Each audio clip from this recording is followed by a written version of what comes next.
Today I will teach you everything you need to know about bar chords. How to play them, what makes them great, what makes them useful, and even a load of tips to make them easier to learn. Grab your guitar, let's get learning. Hey everyone, Rogan from Rogue's Guitar School here.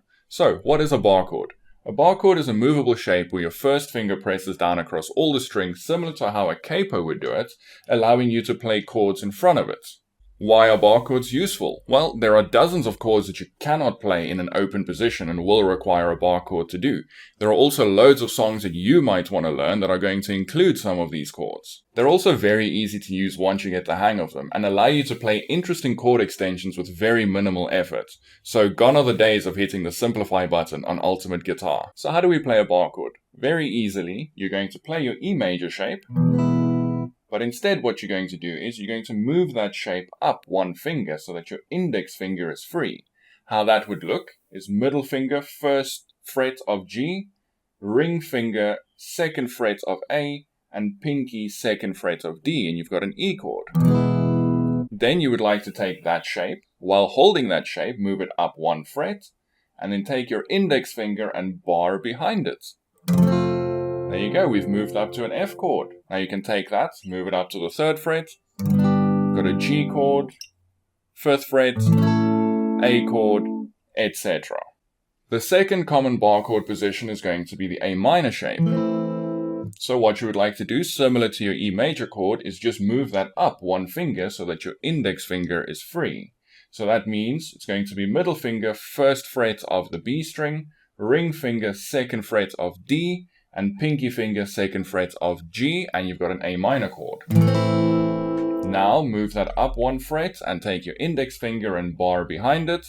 Bear in mind that for these we are skipping the E string and instead playing down from the A string. And now you've got an A sharp minor chord. Move that up one more fret, you've got a B minor chord, one more fret, C minor chord, etc, etc. So how do I know what chord I'm playing? Well, if you're playing the E shape, your root note is going to be lying on the E string. That means that if I go E, F, F sharp, G, I'm on G, third fret of the E string, and I play a bar chord there. That means that I'm playing a G chord. If I go up two more frets, so G, G sharp, A, and I play a bar chord there, I'm playing an A chord. Same thing applies to the A minor shape. So A minor here, if I move up two frets, I'm going A sharp, B. So if I play that same shape there, I've got a B minor chord. From B up one fret is C. Now I'm playing a C minor chord. So for the E shape, your root note lies on your thick E string, and for your A shape, your root note lies on your A string. Bar chords can be very challenging as you start learning them. So here's a couple of tricks for you to make them way easier. The first thing is going to be surrounding your index finger. Now the front of your index finger, the very flat side, is quite fleshy and soft. That makes it very difficult to push down all the strings without getting certain buzzes or dead notes. So what you would like to do, and I'd also like you to pay attention here to my elbow, what's going to happen, is that if I bring my elbow in slightly, my index finger is going to be turning. So instead of using the very front of my index finger, I'm now using the side where it's bony and hard. That's going to allow me to press down with less pressure but still get clean notes. So again, you're going to put your finger down flat, bring your elbow in, and that's going to then rotate your hand a little bit so that the side of your index finger is pushing down across all the strings. And now I've got clean notes. The second issue many people run into is specifically that bend of your finger, the second joint. So what happens there is that the bottom strings are going to get caught in that joint when you're pushing down, and that is going to create buzzy notes like that. So as I push down the side of my finger, that might clear it up, but if that doesn't work, you can absolutely raise your index finger above, higher than you think it needs to go, and then you'll get a nice and clean chord. You could also use the guitar to create a little bit of extra pressure. So what a lot of students will do is they'll squeeze the neck between the index finger and the thumb, creating a lot of tension in the hand here, and it might even hurt the wrist. That is the kind of pressure we would like to avoid, and we also want to avoid that kind of pain. So instead what you can do is, because this arm is seated so comfortably on the guitar here, you could use it to push the guitar forward in that fashion. Then what you would like to do is your fretting hand shoulder, you can then use to pull the guitar back. So I'm creating a forward motion with this elbow and a backward motion with the shoulder. That's causing a lot of the pressure to come from here as opposed to creating the pressure in my fingers. So if I play it like that, that's very, very minimal effort on my hand, and I'm not straining at all to play that chord. Another trick is to use additional fingers to add some support to your index finger. So what I mean by that is, in certain shapes, you're not going to be using all 4 of your fingers to play that chord. Let's take the minor shape, for example. So we know that E minor looks like that. So if we shift that up again, 1 finger, so that we're playing E minor with our ring finger and our pinky, and we move that up a fret, we are now playing F minor.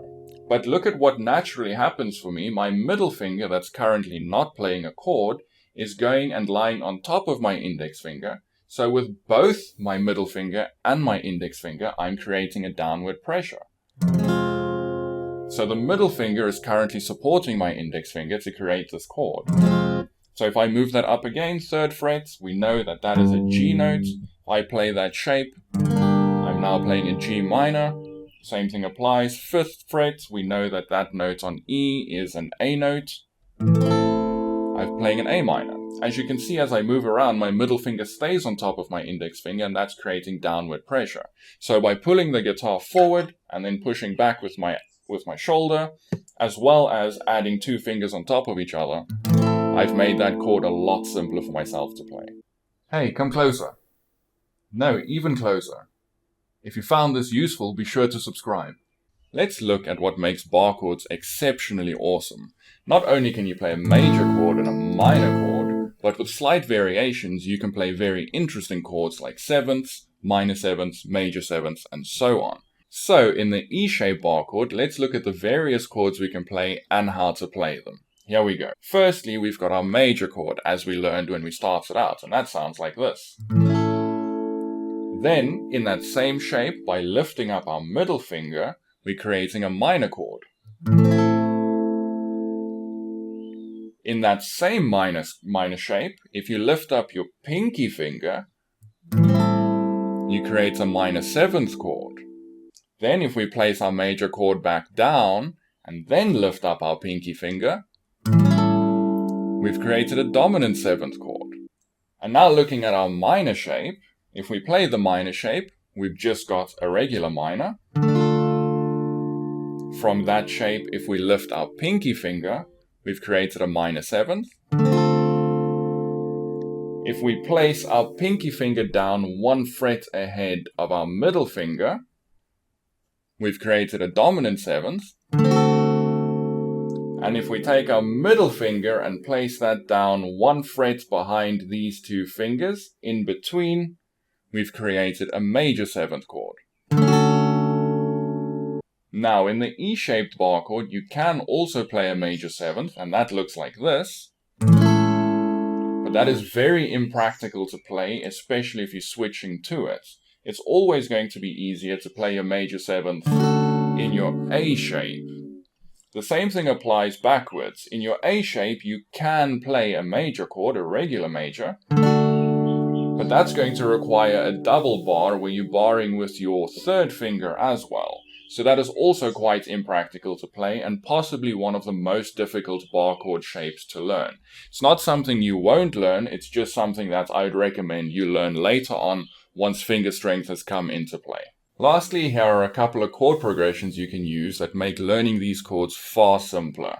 We're going to start off with an A minor 7th, which is the E-shaped 7th chord on the 5th fret. Then you're going to move to a G chord, which is an E-shaped bar chord on the 3rd fret.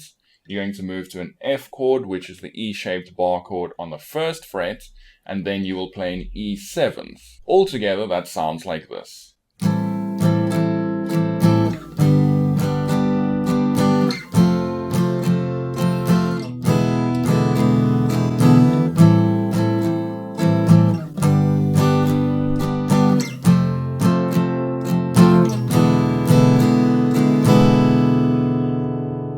for your A minor shapes, what you're going to do is you're going to play the minor 7th shape on the 7th fret, which is going to create an E minor 7th chord, and that sounds like this. Then you're going to play the dominant 7th shape on the 5th fret, which creates a D7 chord, sounding like this. Then you're going to play the major 7th chord shape on the 3rd fret, creating a C major 7th, sounding like this. And lastly, you're going to end on a B minor chord, which is the A minor shape on the 2nd fret, sounding like this. Altogether, what you'll get is...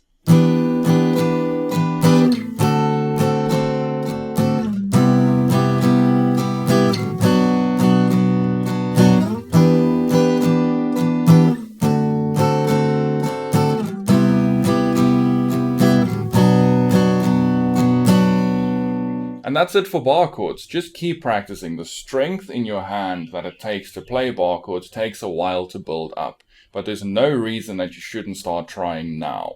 Keep working through it. Make sure to review the tips that I showed you earlier if you're getting dead notes or buzzy notes. And also try to avoid pain in the wrist and in the hand. A little bit of discomfort as you're starting out is all about building strength. But any pain, any excess discomfort is something you want to avoid, so make sure to take good breaks until you're used to playing these chords. I'm Rogan from Rogue's Guitar School, and I'll see you in the next one.